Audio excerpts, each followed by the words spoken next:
Informativos, STJ 2024. Direito tributário. Anuidade da OAB. A anuidade cobrada pela Ordem dos Advogados do Brasil não tem natureza jurídica tributária. Anuidade de conselhos profissionais. As anuidades devidas aos conselhos profissionais estão sujeitas a lançamento de ofício, que apenas se aperfeiçoa com a notificação do contribuinte para efetuar o pagamento do tributo e o esgotamento das instâncias administrativas. Em caso de recurso, sendo necessária a comprovação da remessa da comunicação, certidões, considerando-se a nova disciplina adequada a oportunizar, no contexto da recuperação judicial, o equacionamento também das dívidas fiscais do empresário e da sociedade empresária. Infere-se que a partir da entrada em vigor da Lei N. 14.112, 2020 torna-se exigível a apresentação das certidões de regularidade fiscal como condição para a homologação do plano de recuperação judicial, nos termos dos arts. 57 da Lei N. 11.101, 2005 e 191A do Código Tributário Nacional. PAF. Havendo alteração de prática reiterada da administração tributária de não cobrar determinado tributo, este somente poderá ser cobrado a partir do fato gerador posterior à modificação da orientação administrativa, em observância ao princípio da irretroatividade. A adoção do rito do processo administrativo fiscal relativo à multa aduaneira não é incompatível com a prescrição intercorrente prevista no art. 1º da Lei N. 9.873, 1999. A adoção do rito do processo administrativo fiscal relativo à multa aduaneira não é incompatível com a prescrição intercorrente prevista no art. 1º da Lei N. 9.873, 1999. A ação fraudulenta, que constitui o fisco em erro, configura o desvalor da conduta nos crimes tributários do art. 1º da Lei N. 8.137, 1990. O que permite a instauração de inquérito policial sem prévia constituição definitiva do crédito tributário. O estabelecimento de teto para adesão ao parcelamento simplificado, por constituir medida de gestão e eficiência na arrecadação e recuperação do crédito público, pode ser feito por ato infralegal, nos termos do art. 96 do CTN. Excetua-se a hipótese em que a lei em sentido restrito definir diretamente o valor máximo e a autoridade administrativa, na regulamentação da norma, fixar quantia inferior à estabelecida na lei, em prejuízo do contribuinte. As decisões proferidas pelo CARF não podem ser enquadradas como práticas reiteradamente observadas e aceitas pelas autoridades administrativas, previstas no art. 100 II do CTN. Responsabilidade tributária, diante do disposto no art. 130, parágrafo único, do Código Tributário Nacional. É inválida a previsão em edital de leilão atribuindo responsabilidade ao arrematante pelos débitos tributários que já incidiam sobre o imóvel na data de sua alienação. Na sistemática da substituição tributária para frente, em que o contribuinte substituído revende a mercadoria por preço menor do que a base de cálculo presumida para o recolhimento do tributo. É inaplicável a condição prevista no art. 166 do CTN. E os tributos recolhidos em substituição tributária não integram o conceito de custo de aquisição previsto no art. 13 do Decreto-Lei N. 1598/1977. E os valores pagos pelo contribuinte substituto a título de ICMS-ST não geram, no regime não cumulativo, créditos para fins de incidência das contribuições ao PIS, PASEP e COFINS devidas pelo contribuinte substituído. O art. 29 da Lei N. 10.865, 2004. Ao permitir que o Instituto da Substituição Tributária do comerciante varejista também fosse aplicado ao comerciante atacadista, não operou dentro do sentido e alcance das leis anteriores. De modo que não há uma relação de interpretação para fins de aplicação retroativa da norma. Decadência. O termo inicial do prazo decadencial para que o fisco proceda a novo lançamento tributário.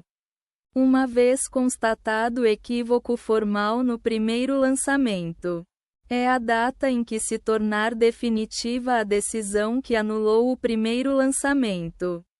Nos termos do art. 173.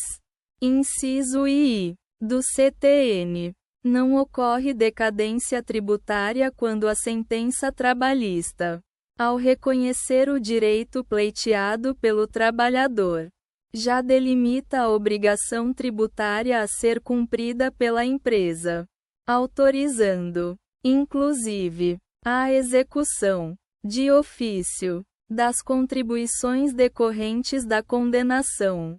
Prescrição. A nova redação do art. 51 do Código Penal não retirou o caráter penal da multa. De modo que, embora se apliquem as causas suspensivas da prescrição previstas na Lei N. 6.830/1980 e as causas interruptivas disciplinadas no art. 174 do Código Tributário Nacional, o prazo prescricional continua regido pelo art. 114 II do Código Penal, inclusive quanto ao prazo de prescrição intercorrente. O pedido de habilitação de créditos apresentado ao fisco acarreta a suspensão do prazo prescricional para o pleito compensatório. O pedido de habilitação de créditos apresentado ao fisco acarreta a suspensão do prazo prescricional para o pleito compensatório.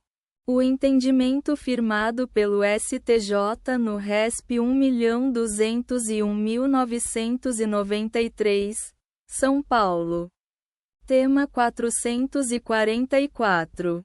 No sentido de que, a decretação da prescrição para o redirecionamento impõe seja demonstrada a inércia da fazenda pública, no lustro que se seguiu à citação da empresa originalmente devedora. Pode ser aplicado em relação aos demais responsáveis tributários. Repetição do indébito. Não ofende a coisa julgada o reconhecimento do direito à repetição do indébito de parcelas cujos adimplementos não foram comprovados pelo contribuinte na ação de conhecimento, mas cujo pagamento foi noticiado pelo ente público por meio de documento apresentado junto à impugnação ao cumprimento de sentença. não ofende a coisa julgada o reconhecimento do direito à repetição do indébito de parcelas cujos adimplementos não foram comprovados pelo contribuinte na ação de conhecimento, mas cujo pagamento foi noticiado pelo ente público por meio de documento apresentado junto à impugnação ao cumprimento de sentença. A leitura do precedente formado no tema N. 1262, STF. Em relação ao mandado de segurança, deve ser feita tendo em vista as ações transitadas em julgado com conteúdo condenatório, a despeito das súmulas N. 269 e N. 271, STF e da jurisprudência do STJ que vedam, no mandado de segurança, a repetição de indébito tributário pela via dos precatórios e RPVs. Execução fiscal. Não há no Código de Processo Civil, nem na Lei N. 6.830, 1980. Regra que autorize o magistrado que extingue a execução fiscal em face do pagamento a proceder com a transferência da penhora existente para outro processo executivo envolvendo as mesmas partes. É possível o uso de ferramenta denominada teimosinha, que é a reiteração automática e programada de ordens de bloqueio de valores para pesquisa e bloqueio de bens do devedor, porquanto confere maior celeridade na busca de ativos financeiros e efetividade na demanda executória, havendo a previsão de pagamento, na esfera administrativa, dos honorários advocatícios, na ocasião da adesão do contribuinte ao programa de parcelamento fiscal, a imposição de pagamento da verba honorária, quando da extinção da execução fiscal, configura bis in idem, sendo vedada nova fixação da verba. Compete ao juízo da execução fiscal decidir sobre a prescrição intercorrente de crédito tributário, que se busca habilitar perante o juízo da falência, quando a sentença que reconhece a prescrição parcial dos créditos é posterior à vigência da Lei N. 14.112, 2020, que introduziu o art. 7º-A, 4º, e a Lei N. 11.105, 2005, instituindo o incidente de classificação de créditos públicos. Não é possível, antes do trânsito em julgado da sentença, a intimação da empresa seguradora para depositar o valor do seguro oferecido como garantia de execução fiscal, exceção de pré-executividade, à luz do princípio da causalidade. Não cabe fixação de honorários advocatícios na exceção de pré-executividade acolhida para extinguir a execução fiscal em razão do reconhecimento da prescrição intercorrente, prevista no art. 40 da Lei N. 6.830, 1980. Nos casos em que a exceção de pré-executividade visar tão somente a exclusão do recipiente do polo passivo da execução fiscal, sem impugnar o crédito executado, os honorários advocatícios deverão ser fixados por apreciação equitativa, nos termos do art. 85, 8º, do CPC, 2015. Por não ser possível se estimar o proveito econômico obtido com o provimento jurisdicional. Contribuintes. A exigência, por mais de uma pessoa jurídica de direito público, de tributo idêntico sobre um mesmo fato gerador é condição da ação consignatória prevista no art. 164 II do CTN, de maneira que a efetiva cobrança administrativa ou judicial deve ser verificada da análise da argumentação deduzida na petição inicial. A ação popular, embora empreendida a título individual, tem por objetivo a tutela de direitos transindividuais, não se prestando, por conseguinte, a mera tutela patrimonial dos cofres estatais. A contraposição pura e simples da atividade administrativa. Tampouco a defesa de interesses do cidadão figurante no polo ativo. A pretensão de fazer cessar a cobrança de tributo, mesmo que já anteriormente declarado inconstitucional, contém discussão de natureza tributária, ensejando a ilegitimidade ativa do Ministério Público para a ação. A alteração da gravidade da doença não afasta o direito à isenção de imposto de renda sobre proventos de aposentadoria. Não incide imposto de renda retido na fonte IRRF sobre a transferência de fundos de investimentos por sucessão causa-mortes quando, sem pleitear resgate, os herdeiros formulam apenas requerimento de transmissão das quotas, a fim de continuar na relação iniciada pelo de cujos com a administradora, com opção pela manutenção dos valores declarados na última declaração do Imposto de Renda à Pessoa Física, DIRPF, apresentada pelo falecido. O portador de Alzheimer possui direito à isenção do IRPF quando a doença resultar em alienação mental. No regime do Stock Op-Champlain. Art. 168. Terceiro. Da Lei N. 6.404, 1976. Porque revestido de natureza mercantil, não incide o imposto de renda à pessoa física, IRPF, quando da efetiva aquisição de ações, junto à companhia outorgante da opção de compra, dada a inexistência de acréscimo patrimonial em prol do optante adquirente. B. Incidirá o imposto de renda à pessoa física, IRPF.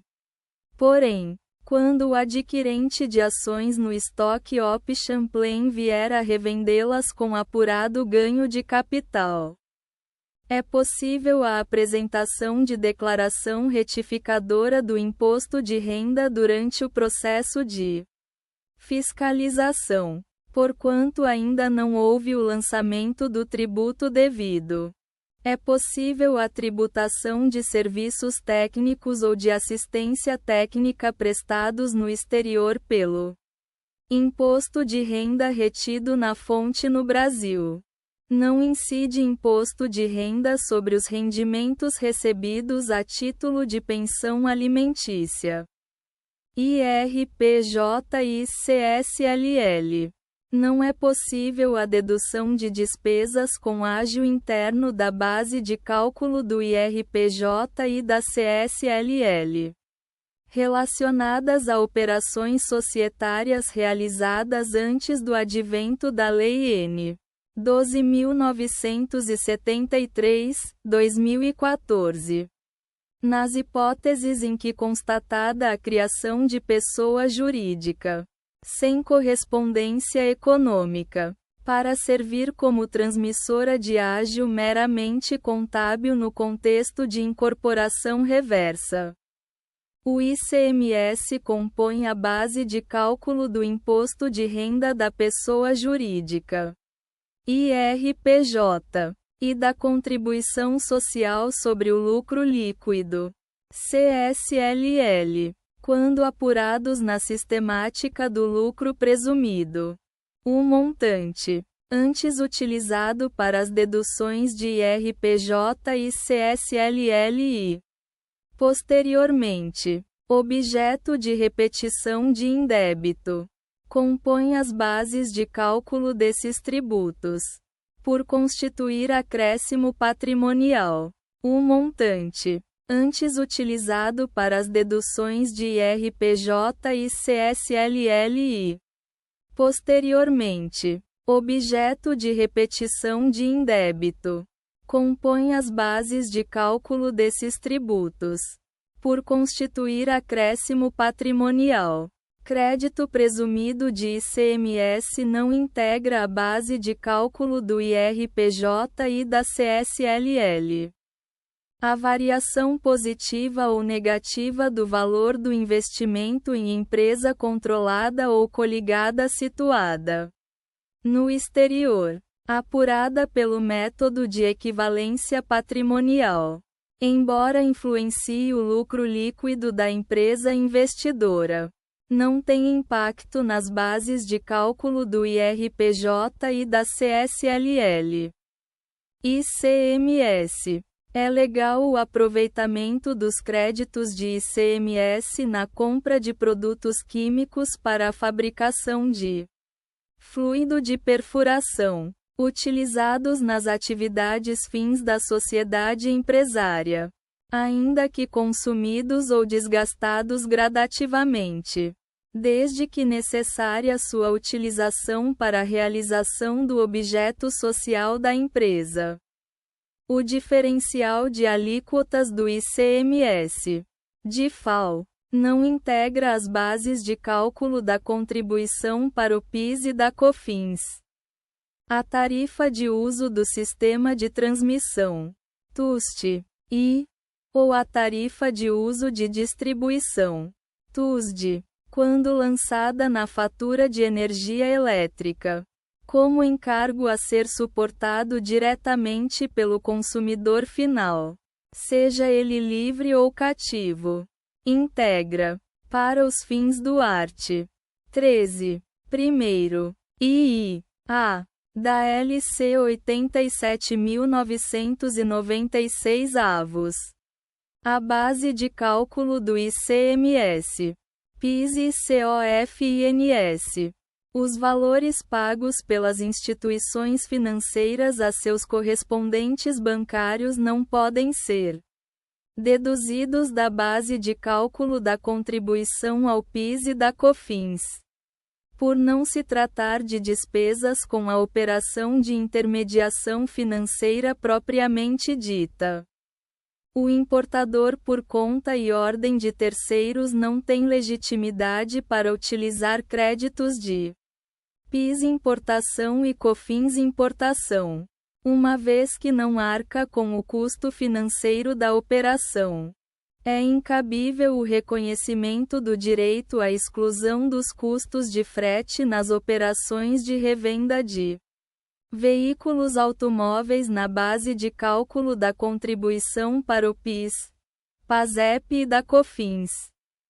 A determinação de suspensão do pagamento da contribuição PIS e da COFINS restringe-se às operações de vendas efetuadas a pessoas jurídicas que produzam as mercadorias ali descritas, diante da interpretação literal do art. 54. III, da Lei N. 12.350, 2010. Imposta aos casos de concessão de benefícios fiscais. Art. 111. I. Do CTN. PIS e COFINS na base de cálculo do ICMS. A inclusão do PIS e da COFINS na base de cálculo do ICMS atende à legalidade nas hipóteses em que a base de cálculo é o valor da operação, por configurar repasse econômico, nos termos do art.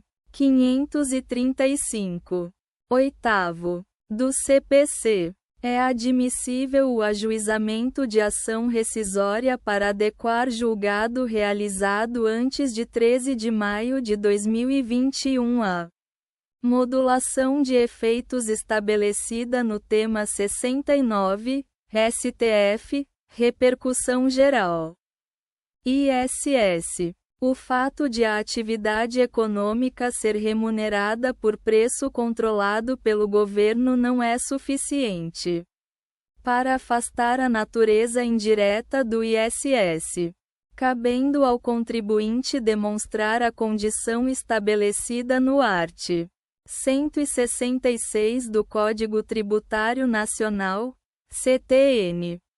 Ausência de repasse econômico da exação ou autorização do contribuinte de fato para a postulação à repetição de indébito. O ISS compõe a base de cálculo do IRPJ e da CSLL quando apurados pela sistemática do lucro presumido. O município competente para cobrar o ISS-QN sobre serviço prestado pelos laboratórios de análises clínicas é o do local em que coletado o material a ser examinado, independentemente de os procedimentos laboratoriais serem executados em município diverso. Para a identificação do sujeito ativo da obrigação tributária em sede de ISS-QN deve-se verificar se a unidade empresarial autônoma no local da prestação do serviço, sendo irrelevante a sua denominação, se de sede ou filial, a sociedade médica uniprofissional, ainda que constituída sob a forma de responsabilidade limitada, goza do tratamento tributário diferenciado previsto no art. 9º, 1º e 3º, do Decreto-Lei N. 406.968 no procedimento de revisão do lançamento tributário. A requantificação monetária da base de cálculo do imposto para adequação ao valor efetivamente devido pelo contribuinte configura-se erro de fato. Art. 149. VII do CTN. Simples. As microempresas e empresas de pequeno porte optantes pelo Simples Nacional estão isentas da contribuição para o desenvolvimento da indústria cinematográfica nacional. Condecine. Juros e correção monetária. A taxa a que se refere o art. 406 do Código Civil é a Selic, sendo este o índice aplicável na correção monetária e nos juros de mora das relações civis.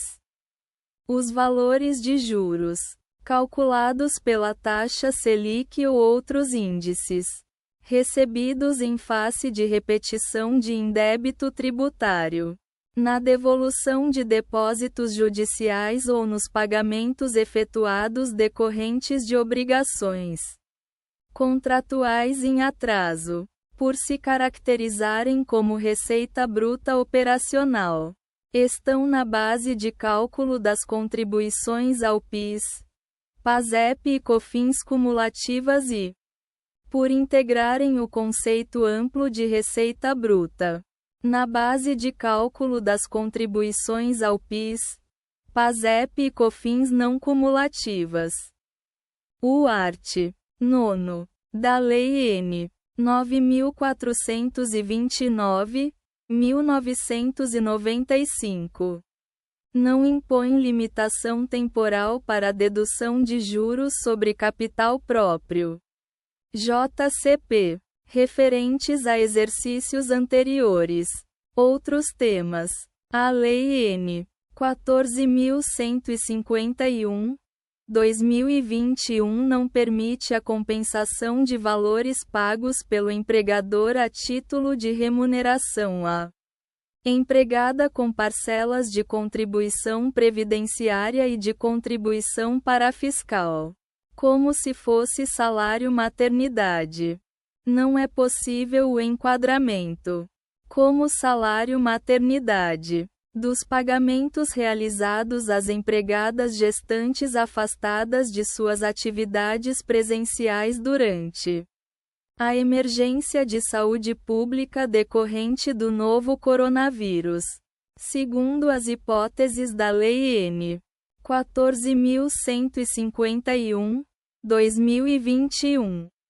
Enquanto durar o afastamento, para fins de compensação de tais valores com parcelas futuras de contribuições previdenciária e para fiscal devidas pela empresa, não é possível o enquadramento como salário maternidade dos pagamentos realizados às empregadas gestantes afastadas de suas atividades presenciais durante a emergência de saúde pública decorrente do novo coronavírus, segundo as hipóteses da Lei N.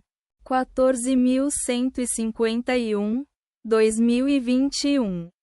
Enquanto durar o afastamento, para fins de compensação de tais valores com parcelas futuras de contribuições previdenciária e para fiscal devidas pela empresa, presidente de sociedade por ações de capital fechado, na qual subsidiária de sociedade de economia mista federal detenha participação acionária relevante, embora não majoritária, não exerce função pública de direção, contida na Lei N. 13.254, 2016.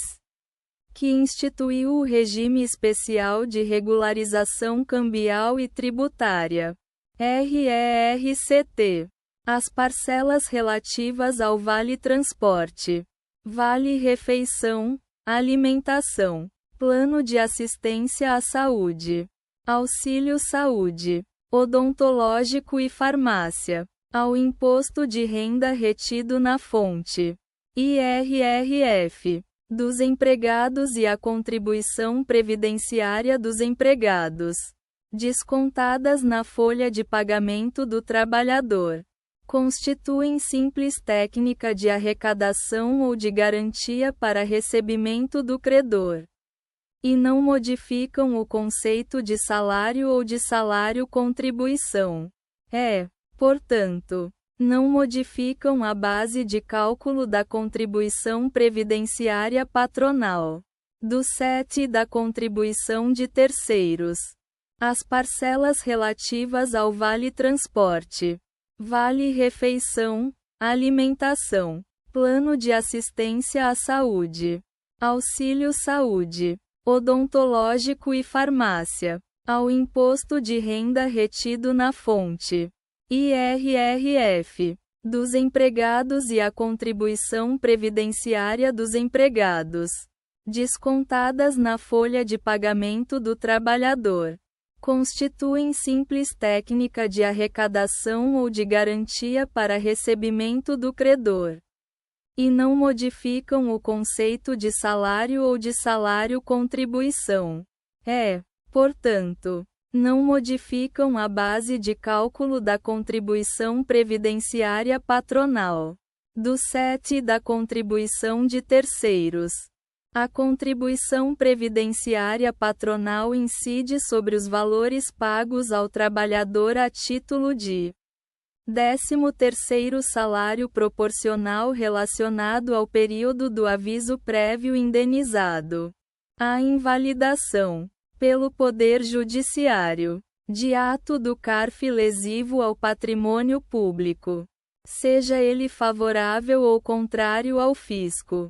Somente é possível quando eivado de manifesta ilegalidade, contrário a sedimentados precedentes jurisdicionais ou incorrido em desvio ou abuso de poder.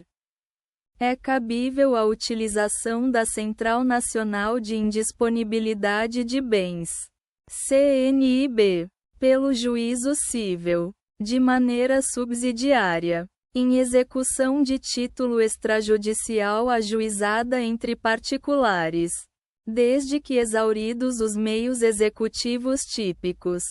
A aquisição de boi vivo, utilizado como insumo na produção de produtos mencionados no caput do art. 8º da Lei N. 10.925, 2004. Sujeita-se à alíquota do crédito presumido de 60% prevista no 3º i. do mesmo artigo. São eficazes os pagamentos de FGTS realizados diretamente ao empregado.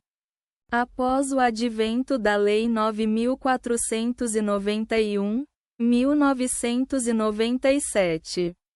Em decorrência de acordo homologado na Justiça do Trabalho.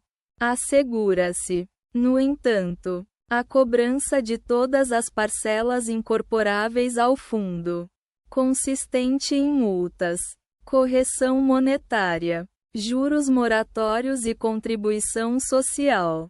Visto que a União Federal e a Caixa Econômica Federal não participaram da celebração do ajuste na via laboral, não sendo por ele prejudicadas.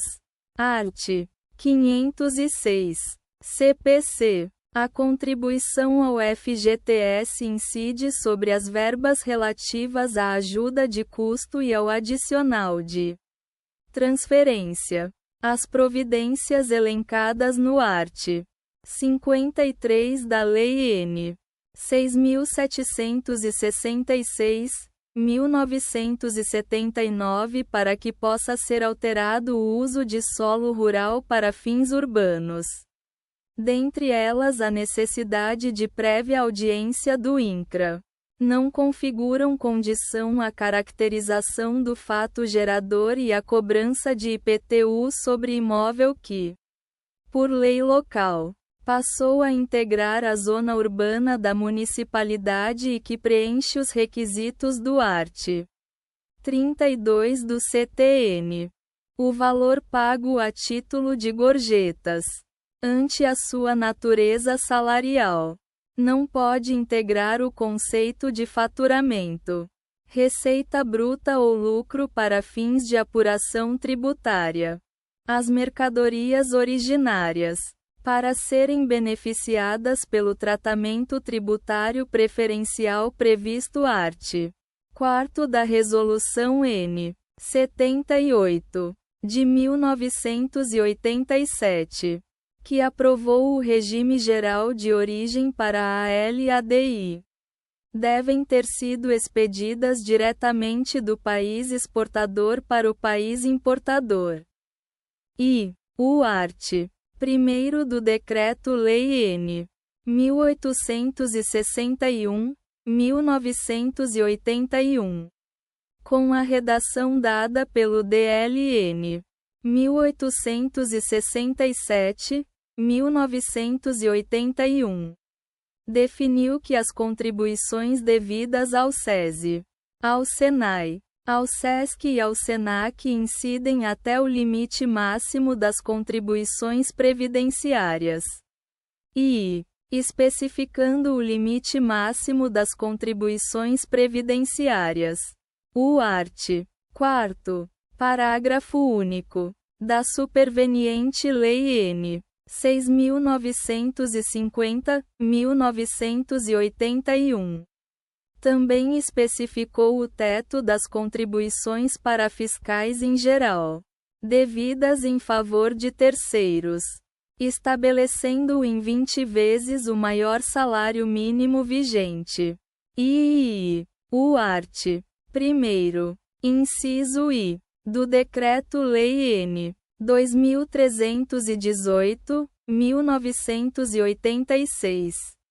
Expressamente revogou a norma específica que estabelecia teto limite para as contribuições para fiscais devidas ao SESI, ao SENAI, ao SESC e ao SENAC, assim como o seu art.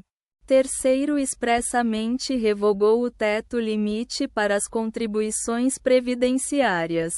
IV. Portanto, a partir da entrada em vigor do art. 1º I. do Decreto-Lei N. 2318, 1986. As contribuições destinadas ao SESI, ao SENAI, ao SESC e ao SENAC não estão submetidas ao teto de 20 salários. As convenções firmadas pelo Brasil com Argentina, Chile, África do Sul e Peru estabelecem, com disposições de similar conteúdo, no protocolo adicional, que aos rendimentos provenientes da prestação de assistência técnica e serviços técnicos são aplicáveis às disciplinas dos artes 12 dos apontados tratados, que cuidam da tributação dos royalties.